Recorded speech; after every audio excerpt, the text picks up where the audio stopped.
Hey, what's going on, friend? It's Barry E. Knight, and I want to take this time and welcome you to the leadership class coaching session. Listen, before we jump in, do me a favor and subscribe to my YouTube channel. That way you know when other videos like this are coming your way. Now, my friend, I am extremely excited about today's coaching session. So I asked one of my clients, a BEK Impact client. Her name is Kristi Johnson. Kristi is the Assistant Superintendent of Sutter County Superintendent of Schools in Yuba City. That's about maybe less than an hour outside of Sacramento, California. And so you're going to be able to kind of be in the audience, be in the room, be a fly on the wall even with me and Kristi as we go through some of the principles that I teach. I've been teaching here on my YouTube channel and that I actually lead my clients through. You're going to hear the frustrations of working with me, but the frustrations of actually trying to do true organizational change and leading effectively. You're going to hear the ups, the downs. You're going to hear the successes and even the aha moments from a real life BEK Impact client. So this is still the leadership class coaching session, but today we're going to affectionately call it the leadership class client session. So stay tuned for Kristi Johnson and myself in this interview.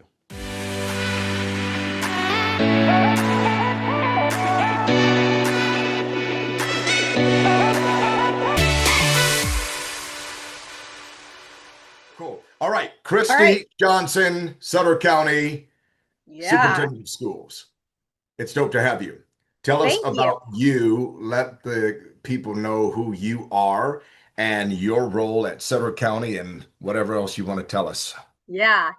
So I have been at Sutter County Superintendent of Schools since 2014.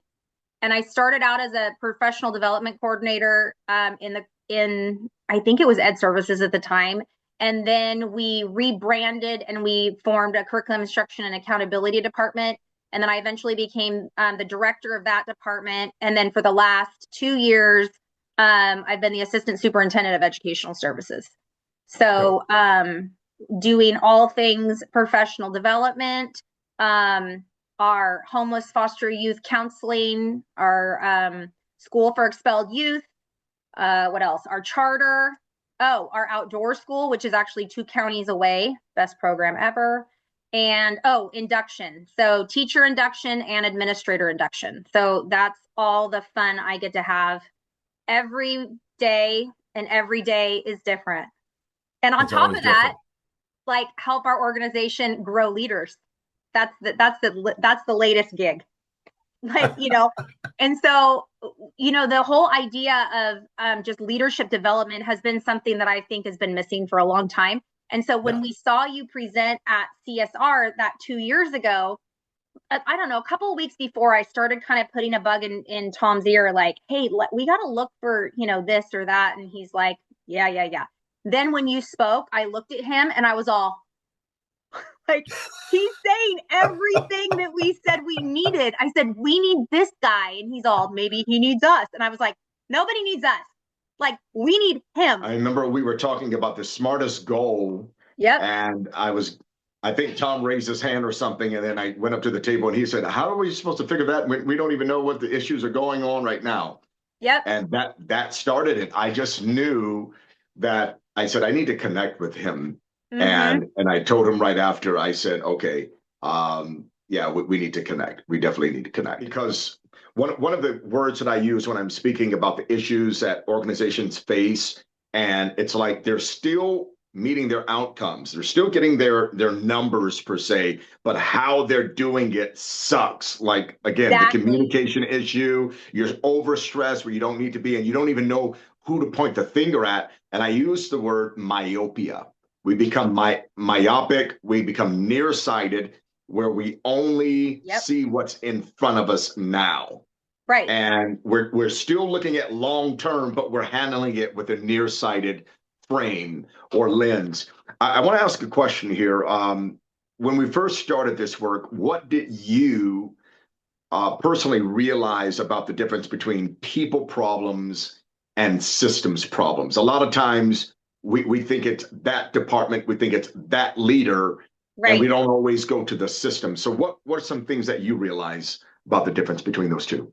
I think one is that it's easy to blame people, because as you know, in our organization, we tend to take things personally, if you hadn't noticed. And so I think when you don't look at the system and when you take the people out of it and you just look at the system is a lot easier to fix than people. But Mm. fixing the system, I think, fixes the people without making it personal. Hmm. So are you saying we scale? So what do you think is okay? But it feels like we almost don't go to the easy and we do the hard. We make things harder on ourselves, I think. Yeah, yeah. That's That's most organizations. I think that's inevitably what happens, because it's easier to point the finger at someone else.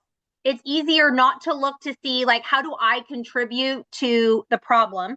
Like, we'd never highlighted the idea of the brown paging of the systems, and just looking at how much time is spent, like, going around a system that you really don't even know what it is anyway. So you might not even realize that you're bypassing it, because it's just like survival of the fittest to get what you need for your department, like, in that moment, right? And not thinking about not thinking about the impact on future decisions, not realizing the impact it has for, like, that department. And I think that's where that work this year has really started, like, I think turning, like, as Tom says, turning that ship, is just even the awareness of, like, what it means to attack, or to really dive in and redesign a system versus redesigning a person. So, Hmm. like we always talk about FMOF, right? You aren't necessarily going to change James, because James is who James is. But when we start looking at the system, even James, I think, would say the things that we're doing are actually helping him. What he fought so hard to kind of like protect, but it was like a pride thing, I think. And I think that's Hmm. what gets in the way of some of the work, is people wanting to say, like, no, this is how we do it, and you have to follow what we do, instead of looking at all the different people and all the different personalities that are in there, and creating a system that addresses, like, the outcomes, which we've never talked about really. Right, I mean, right. everyone would say, I think people would say we're outcome focused, but I think the work that we've done with you has really defined what an outcome is versus, like, checking something off a list. Right. Does that make Yeah. sense? Yeah, yeah. I want to go back and define the brown page system. That was something that was organically kind of named and titled in one of our sessions where how did we come up with that again? I It guess was because I was on brown actually cardboard. yeah, I ran out of paper of the flip chart paper and I Yes. started diagramming what the system really looked Yep. like on the last On the cardboard page. cardboard. Yeah. And so it was called the brown page system, which is related and indicated to when we do a workaround, when A we make up workaround. our own system. Exactly. But that brown page term is, I hear that all the time now, which is Good. which is why which is where I know that even when it feels like the work is slow, when people are using the language, like, system is kind of like a bad word. Like, it's kind of got some negative connotation a little, because people know now that there's so much work behind that.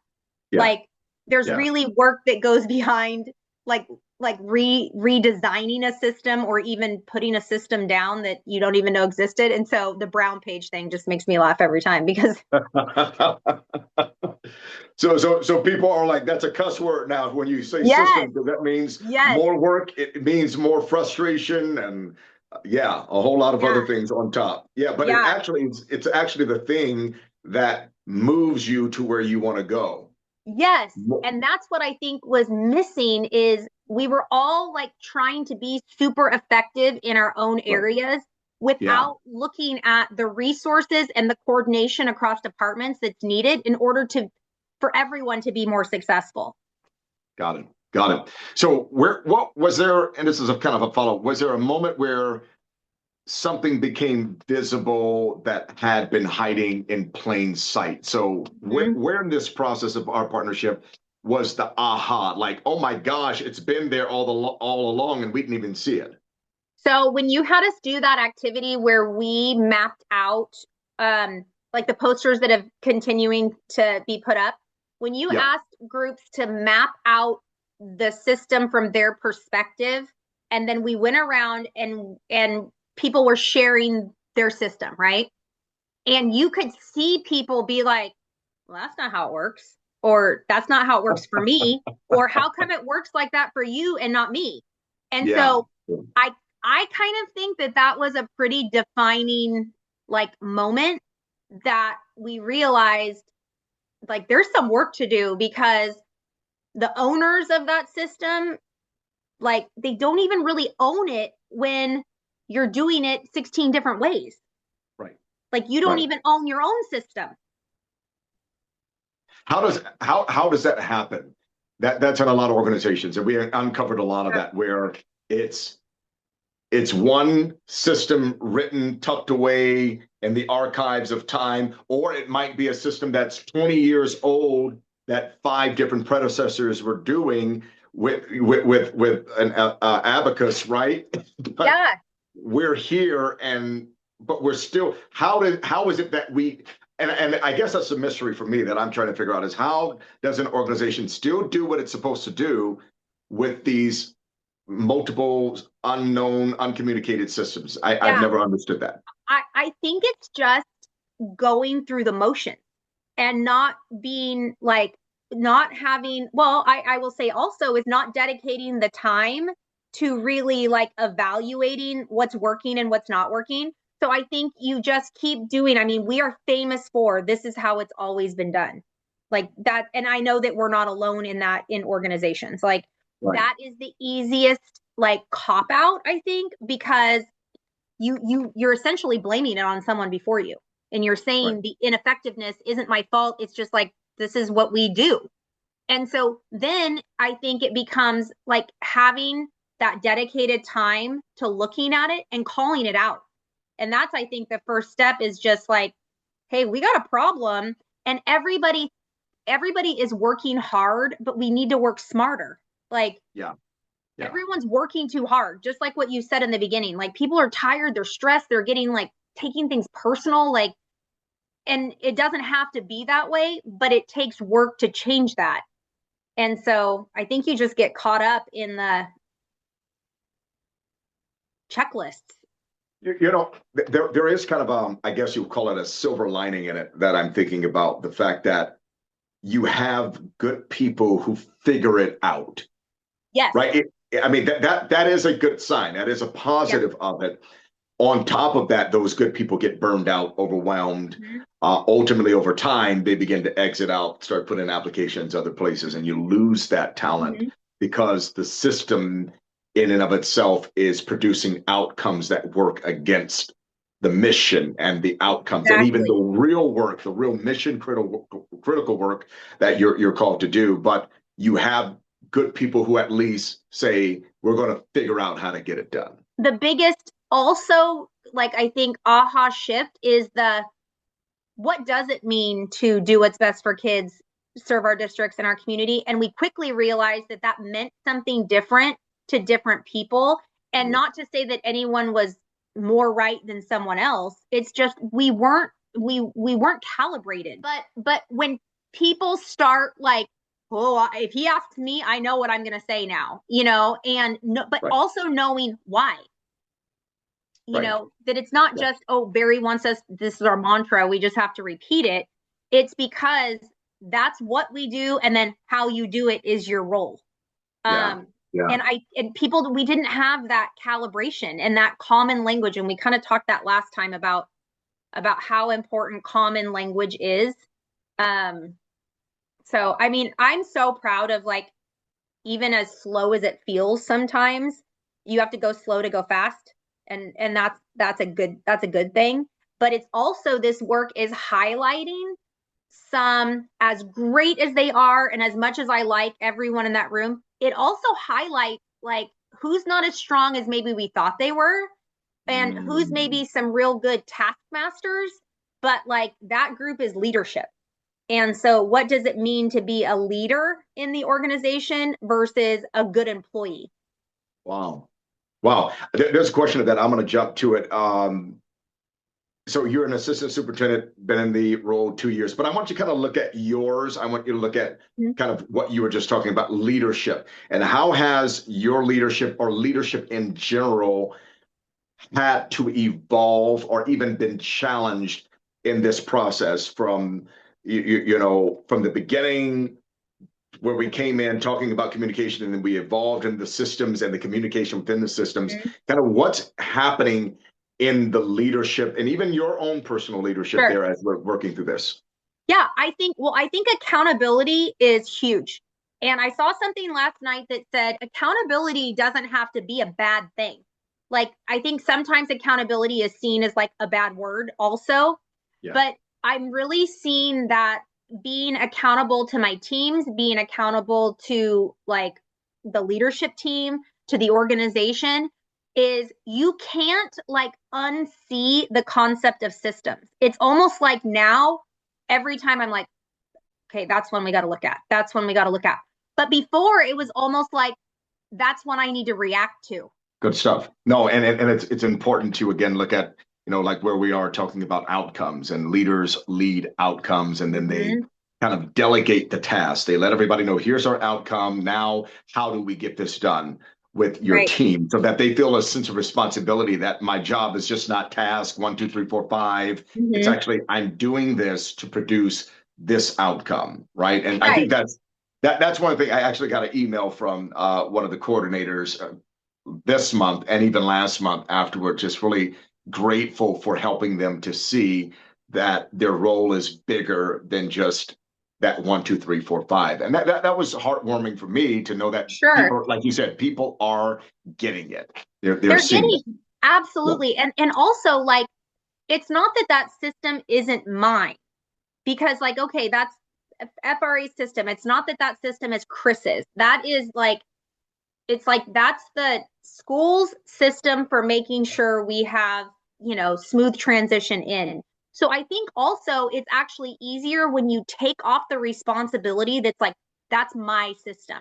I even if I own that system, like Right. there's several people that make that system work and it's not working right now. So what are we going to do about it? And I think just the idea of looking at systems for longevity and not just like, how do I get through this day with this problem? So, Which is usually a created system if you're asking it that way. With that question, one thing we talked about is unclear systems create frustration and frustrated people create workarounds. So where have you seen that show up most powerfully in this journey? I know there's probably many places that you can talk about that. Are you kidding me? Oh my gosh. Where hasn't it shown up, quite frankly? And I think that's the coolest part about it is actually seeing people get, for me. And I don't know, people probably think this is like kind of morbid, but I like seeing people frustrated. Like, because if they're frustrated, it means they're thinking about it differently. That's good. It's good. Right. And so that's how I've tried to like frame my like mind, is that, okay, this is good. Like if everything is just quiet, then you're like, okay, like people are hiding stuff or, it's like Stepford Wives kind of thing, but like when it's messy, like, and when people are talking about it, that's where it like, it's showing up. And so it has shown up in like, I mean, in our work groups that we've had, it's showing up in I think in department meetings. I mean, it's showing up in our cabinet, or what's it called now? I don't even know what it's called anymore. Executive cabinet. And so it's showing up in all these different layers, and it's causing us to have to respond in a different way, which I mean, and people are tired, but now it's like people are tired for like a different reason, and it's almost like better. It's better to be tired because your brain is working hard to make change. It's different to be tired because you're just spinning your wheels. Right. It's interesting. And, the first thing that I told Tom, which I think he took on pretty well, and I've mentioned it to you as well, you're doing systems change, leadership development work correctly when there is discomfort, when there is frustration. It's not always going to be motivation and high fives and kumbaya singing songs around a fire. And also when people's jobs become kind of shaky, maybe, and I hate to say threatened, but Right. where they say, hey, listen, we're building a 5 and you're at a 2. You can't lead a 5-level organization being a 2. It's Jim Collins, good to great. And so Exactly.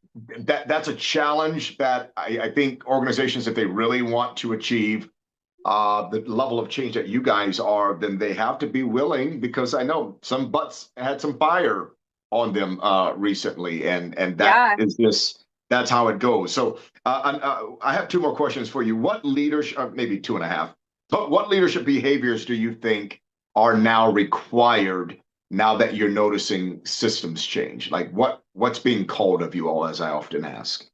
I think consistency, like for sure, and really being mindful of the consistency, just the impact of what it means when we're not. I think that opening up and creating those opportunities for intentional collaboration is so important, and then reflection.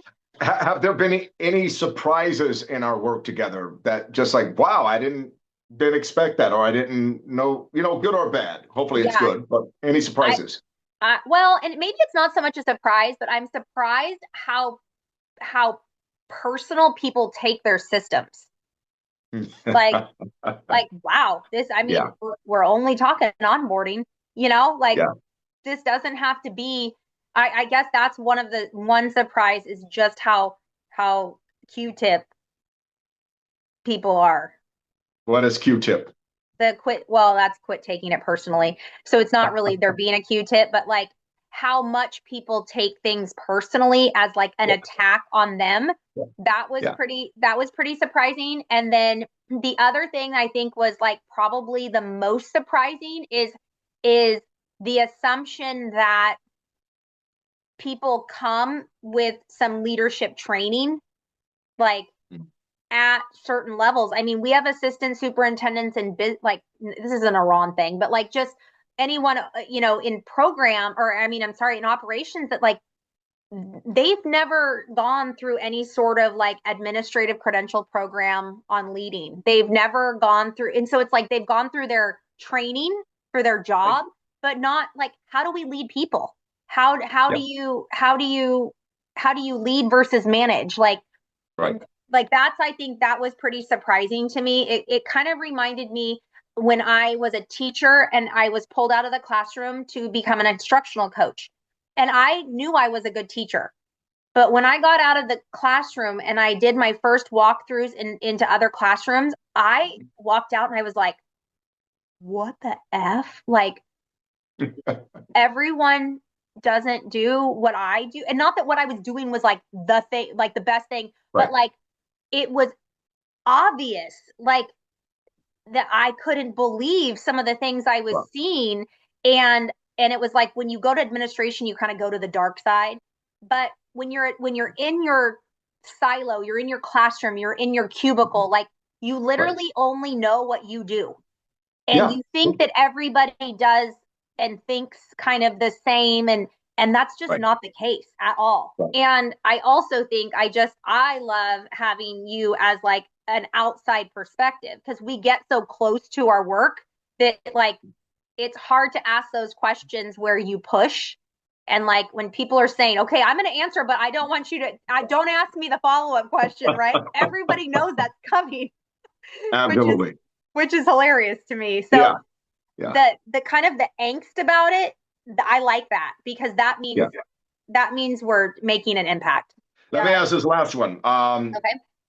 If there was another county office, education district, or executive team that asked you, what's different about this process? What would you say is different? What would you say to them? I would say that, gosh, about this process, one is the consistency and not just being like a one and done, that this is like evolving and changing. And I think that's what our work has done is um go from where we thought we needed to be to like through this last year and a half or so is really highlighted where we should be. And having someone like you be able to, as an outsider, walk us through and ask those tough questions has been very valuable. And I think also the work that's different is that we're working with different groups. So working with executive cabinet, working with directors, working with leadership in different capacities, in different ways, I think has been really helpful. And maybe in hindsight, maybe it would have been better to like start working with cabinet to kind of get cabinet on the same page so that cabinet wasn't trying to get on the same page while all of leadership was trying to get on the same page. I think like in hindsight, that's maybe one place that I would start differently. Because I think if we're united and better understanding of the work, that we could be a better resource within the whole group, if that makes sense. Yeah. But sometimes everyone learns alongside each other too, which is okay. So yeah. You all have made it work. And again, you guys have great camaraderie. What are you more, I said that was my last question. Here's my last question. What are you, through this process, more hopeful for as a whole organization? I think I'm just more hopeful that we're going to have defined systems, because it was something that like I don't even think that the systems within my own department were as solid as they need. Some of them were horrible. Like, and doing this work highlighted our own deficiencies within our own department. But I'm so hopeful that the frustration from department to department, I think, is going to be less, because we're coming at it from like a common perspective and like almost like resetting the expectations. So I'm super hopeful that there's going to be less taking it personally, because we're coming at it from such a like a scientific lens instead of like that personal. This is what we've always done. Don't try to change it. It's working, and you think it's working, but guess what? Everyone's talking behind your back because it's not working. So at least like let's you know Yeah. talk about those things. And I think that when everybody's doing it, it doesn't feel targeted. Right. Good stuff. So yeah. Good stuff. Yeah. Kristi Johnson, I appreciate you, Assistant Superintendent of Ed Services, right? Yes, it is. The Sutter best County. department in the county office. And you know this, man. Yes. I appreciate you.